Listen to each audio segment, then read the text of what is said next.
이로 인해 기부천사에서 온 국민의 지탄을 받는 파렴치범으로 나르게 떨어졌습니다. 그는 이상용 씨입니다. 2000년 사업가이자 방송인인 주병진 씨가 여대생을 강간한 혐의로 구속되었었죠.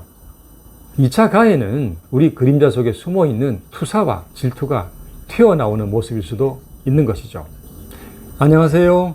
마인드닥터입니다. 마인드 닥터. 여러분, 먼저 사건 하나를 말씀드리죠. 1997년 미국 관광을 갔던 A씨는 한국인 가이드를 보고 깜짝 놀랐습니다. 유명한 방송 진행자였던 그가 타국 땅에 와서 이 관광버스에서 마이크를 잡고 생계를 꾸리고 있었던 거죠. 그는 한국에 있으니 미칠 것 같았고 이렇게라도 자신의 억울함을 호소하고 싶어 택한 길이라고 했습니다. 그의 몰락의 시작은 1996년 KBS의 추적 60분으로 나간 방송이었습니다. 소아심장병 수술 비용을 대주는 선행을 해오던 그는 심장병 재단을 운영하기 시작하며 국민의 성금을 받았는데 그 돈을 착복했다는 것이었죠. 이로 인해 기부천사에서 온 국민의 지탄을 받는 파렴치범으로 나르게 떨어졌습니다. 그는 이상용 씨입니다. 이 일로 우정의 무대 진행 당시 들이닥친 경찰에 의해 연행되어 구속된 그의 죄명은 횡령이었습니다. 3개월이 지나 검찰은 기소도 하지 않고 무혐의로 사건을 종결했습니다. 무죄였던 겁니다. 그런데 이 국민 MC로 군인의 우상이며 기부천사인 그를 천하의 몹쓸놈으로 의미하게 된 그 방송국뿐 아니라 다른 언론도 무죄가 입증된 그를 위해 어떤 멘트나 단 한 줄의 기사도 없었습니다. 그 뒤 조국에 돌아와 그는 오뚜기처럼 일어나 다시 여혈 청년처럼 전국을 다니며 일을 하며 여전히 기부를 이어가고 있습니다. 네, 그리고 두 번째 사건입니다. 2000년 사업가이자 방송인인 주병진 씨가 여대생을 강간한 혐의로 구속되었었죠. 소개받은 여성을 자신의 차에서 폭행 강간하였다는 죄목이었습니다. 주병진 씨는 서로 간에 합의하에 한 것이라 강변했습니다만 그 여인 얼굴에 난 상처와 친구들의 정은 여러 가지 증거들로 유죄가 되었었죠. 이후에 그 고소인과 2억으로 합의하였다는 사실이 알려지며 더욱 언론과 여론은 그를 파렴치한 범죄자로 몰아갔습니다. 일부 언론과 방송은 확인되지 않은 사실로 여론 사살을 또 했습니다. 그는 1심에서 징역 2년 6개월 집행유예로 유죄 선고를 받았습니다. 그런데 반전이 일어났습니다. 그 여성이 술집 종업원인데 여대생을 사칭했고 그녀의 유리한 증언을 한 친구들이 돈을 받고 거짓 증언을 했으며 얼굴의 상처도 같이 모의한 자작극으로 밝혀진 것이죠. 최종심에서 무죄로 확정되자 그는 먼저 허위사실로 추측성 보도를 한 언론을 고소했고 배상금을 받고 그의 자존심을 다소 회복을 했습니다. 세 번째 사건입니다.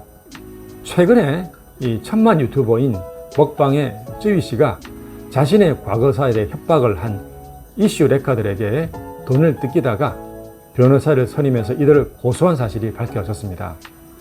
그녀의 과거 학교사에 대한 글이 인터넷에 올라오고 또한 소속사 대표인 애인으로부터 착취를 당해왔다는 소문이 돌면서 본인이 자세한 해명을 하며 마음고생을 해왔었습니다. 현직 변호사도 가담한 사건의 가해자들은 결국 구속이 되었습니다. 1미디어 시대인 지금 파워 유튜버의 파급력과 수입이 엄청나기에 이슈가 생기면 관련 영상들이 우후죽순 만들어져 왔습니다.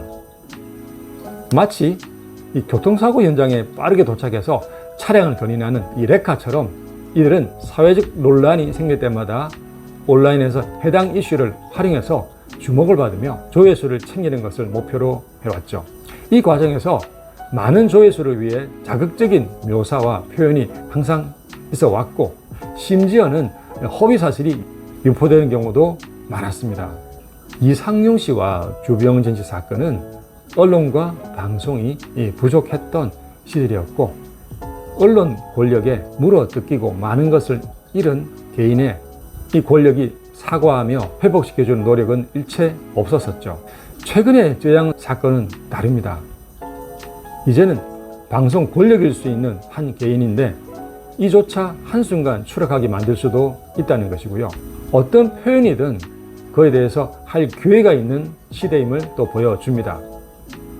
격세지감이 들면서 너무 자유로운 개인 방송의 폐해를 염려합니다. 2020년에 이 동료 유튜버의 음해 방송으로 자살한 유튜버의 사례가 떠올려집니다.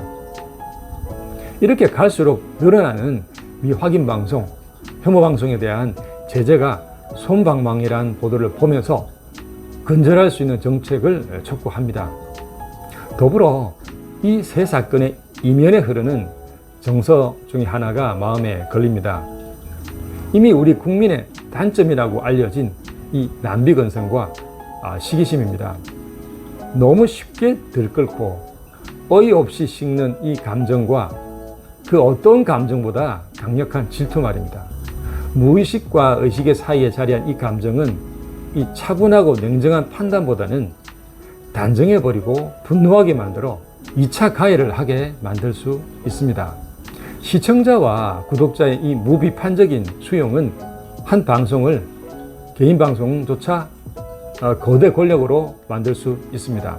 2차 가해는 우리 그림자 속에 숨어있는 투사와 질투가 튀어나오는 모습일 수도 있는 것이죠. 이제 가능한 많은 정보를 바탕으로 면밀히 살펴보며 이 섣부른 감정과 판단을 유보해서 저런 이슈력화와 혐오 방송이 발을 붙일 수 없도록 해야 할 것 같습니다. 감사합니다. 많이 낚였습니다. 이 영상에 관심 있을 분들과 공유해주세요. 마음의 치유와 평온을 돕는 마인드 닥터입니다.